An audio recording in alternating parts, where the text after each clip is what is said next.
এই জন্য বুবু কই আছে জানি না, কিন্তু বুবুকে বলবো, বুবু আকাম যা করছো এটা চাইয়া দেখো আর মাপ চাও, মাপ চাও। ভাওতাবাজির আলাপ বাদ দিয়া সবার কাছে মাপ চাও, আল্লাহর কাছে মাপ চাও, এগুলা কর। কিন্তু জাতি সবাই মাপ করে না। আর যদি নিজের দোষ না দেখে তাহলে যায় ফাজারা ইন্ডিয়া, দোষ দেখলে যাই তো মক্কা। দেখো তো খোদা, যেমন আমাদের এক আকাবির বলেছেন যে আল্লাহ তাআলা, তো আকাবিরটা ছোটখাটো আকাবির না, হাসানুল বসরি বলেছেন, হাসানুল বসরি বলেছেন কেউ যদি অনেক বড় জালেম হওয়ার পরেও যদি নিজের জুলুম দেখতে পায় তাহলে আল্লাহ তাআলা তাকে মরার আগে তওবা নসিব করে ফেলায়।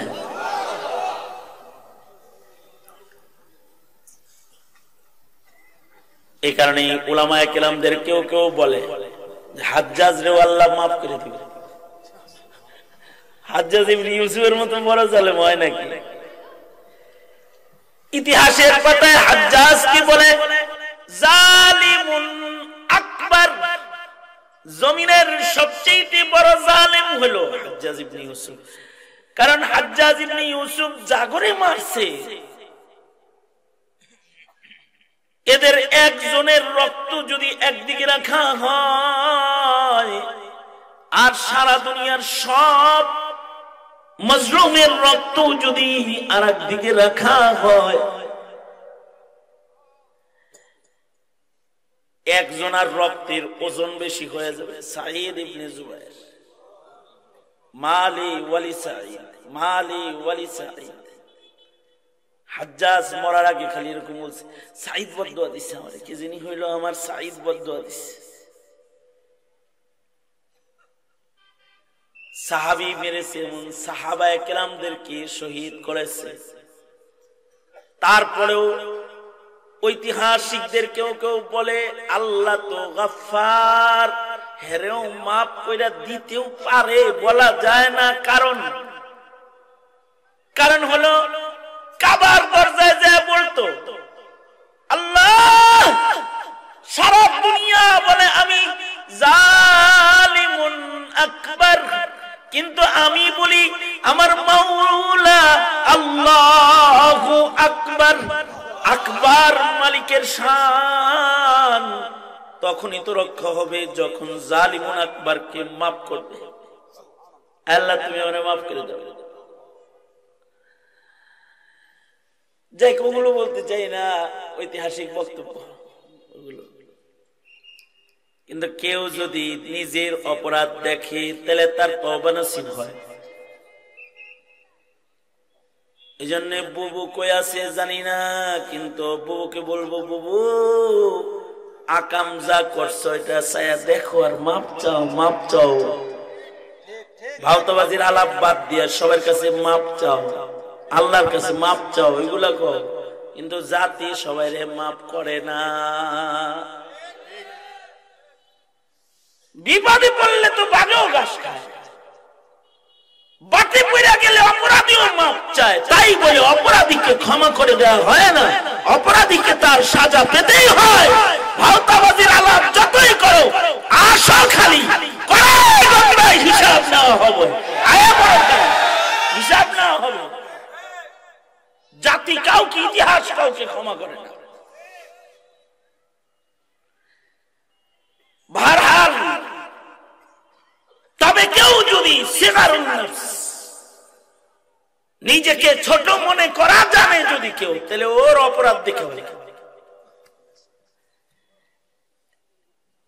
এই বিষয়ে আমার আলাপ করার কথা না আজকে, আমি অন্যদিকে যাইতে চাইছি। কিন্তু জায়গায় যেহেতু এসে বলেছি, তো আরেকটা দৃষ্টান্ত বলি আমি। ইমাম বুখারী রাহমাতুল্লাহি আলাইহি উনি বুখারী শরীফের ভিতরে আলাদা তারজামাতুল বাব কায়েম করে বনি ইসরাইলের বিভিন্ন ক্ষমার ঘটনা একত্রিত করছেন। আল্লাহর রাসূল বলেছেন, খবরগুলো বিবিসি সংবাদ না, আল জাজিরা না, খবরগুলো মুহাম্মদুর রাসূলুল্লাহ সাল্লাল্লাহু আলাইহি ওয়াসাল্লামের কথা, যেই কথাগুলো নবী বলে ওই কথাগুলো আসলে কার কথা? জোরে চিল্লায় আওয়াজ করে বলেন, কার কথা? আল্লাহর কথা। নবীজি বলেন, বনি ইসরায়েলে একটা লোক ছিল কাফন চোর, কিন্তু সে যে কাফন চোর এইটা কেউ না জানলেও সে জানত, অর্থাৎ সে নিজের কাফন চোরই মনে করত। এ কারণে সে তার সন্তানদেরকে মৃত্যুর আগে ডেকে বলে, এই আমার সন্তানরা, আমি মরে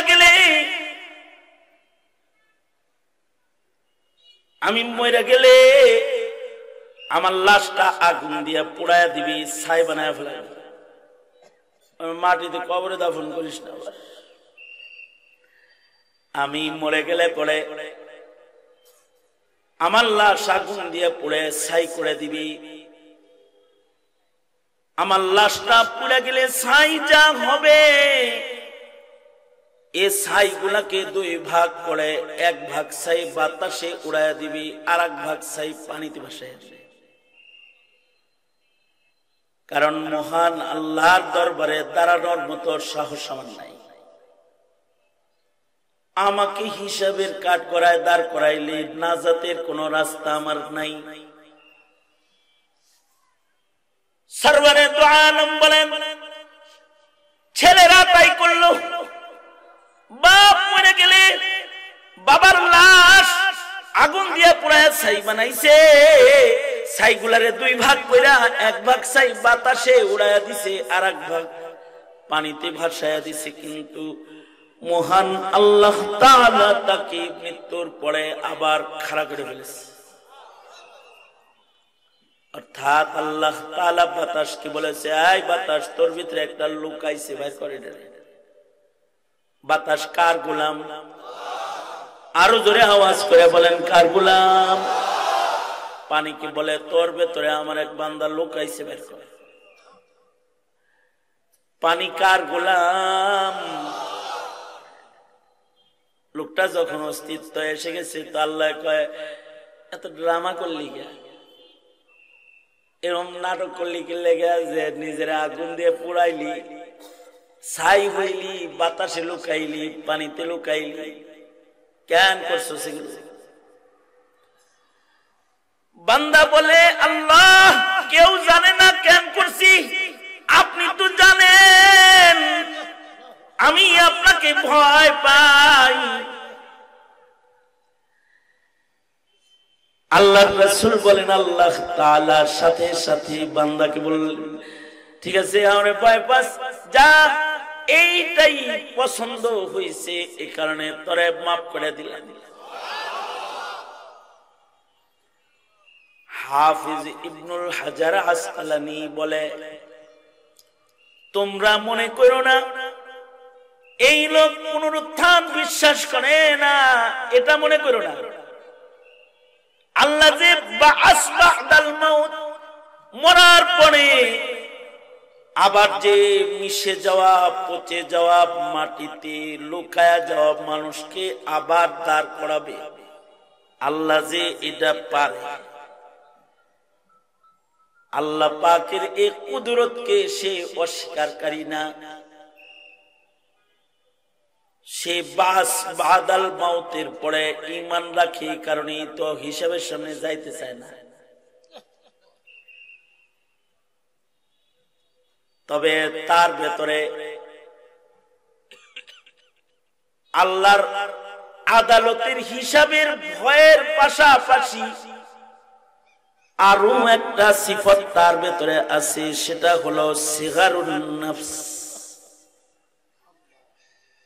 সে মনে করেছে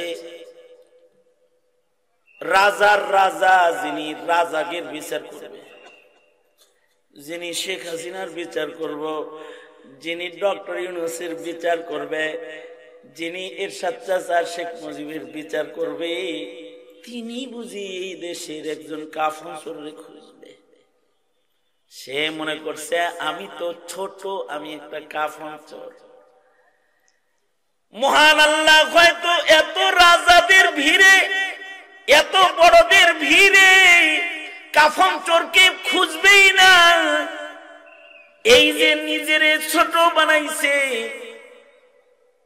আল্লাহ তাআলা তারই আগে তালাশ করতেছে। কারণ যে নিজের ছোট করে আল্লাহ তারে তুলে ধরে, ও পালাইছে, হাসরে আল্লাহর সামনে যাবে না। আল্লাহ তাআলা ওকে বরজখের জগতে আল্লাহ তাআলা তাকে ডেকে বলতাছে, পালাইলি কেন? এই কারণে সিগারুন নফস, যেটা নিজের দোষ নিজে দেখা, ভয়ঙ্কর ওই অপরাধীগুলো যেগুলো আকাম করে, নিজের আকাম চোখে দেখে না, ভয়ঙ্কর এই অপরাধীগুলো। নিজের দোষ নিজে দেখা, দোষ কারোর কাছে বলার দরকার নাই, কিন্তু তুমি মনে রেখো তোমার গোপন থেকে গোপন দোষও একজন দেখে। তিনি কে? জোরে আওয়াজ করে বলেন, তিনি কে? তুমি যদি দোষ মনে না রাখো, তুমি লাইলাতুল নিসফি মিন শাবানে তার কাছে মাপ চাইবা কেন? তোমার তো লাইলাতুল নিসফি মিন শাবানেও তওবা নসিব হবে না, কারণ তুমি তোমার দোষ দেখো না তো। তাহলে ইনশাআল্লাহ নিজেদের অপরাধ স্মরণ রাখবো। ইনশাআল্লাহ জোরে করে বলেন, ইনশাআল্লাহ জোরে করে বলেন। কারণ নিজের অপরাধ স্মরণ না রাখলে পরে তওবা করন যায় না। হযরত জিবরাইল বলে, সরকার গো, আপনার আবু যর কি আসমানের সকল ফেরেশতারা চিনে দুই কারণ। একটা কারণ হলো লিসিগারিহি আলা নাফসিহি, নিজেরে নিজে ছোট মনে করে। আর আরেকটা কারণ হলো এত বেশি পরিমাণ সূরাতুল ইখলাস পড়ে, তার আমলনামায় অধিক কোরআন পড়ার সওয়াব জমা। অর্থাৎ ওই যে একবার পড়লে 10 পারা, দুইবার পড়লে 20 পারা, তিনবার পড়লে 1 খতম। এত বেশি সূরাতুল ইখলাস তিলাওয়াত করে যে তার আমলনামায় খতমের সওয়াব বেশি জমা হয়। আর আল্লাহ তাআলা তার উপরে খুশি, অধিক পরিমাণে সূরা ইখলাস পড়ার কারণে তাকে আসমানের ফেরেশতারাও চিনে। সুতরাং নিজেরা সূরা ইখলাস বেশি পড়বেন ইনশাআল্লাহ। জোরে করে বলেন, 10 বার পড়লে একটা করে বাড়ি হইব জান্নাত। ডেইলি কারা পড়বেন? মনে থাকবে?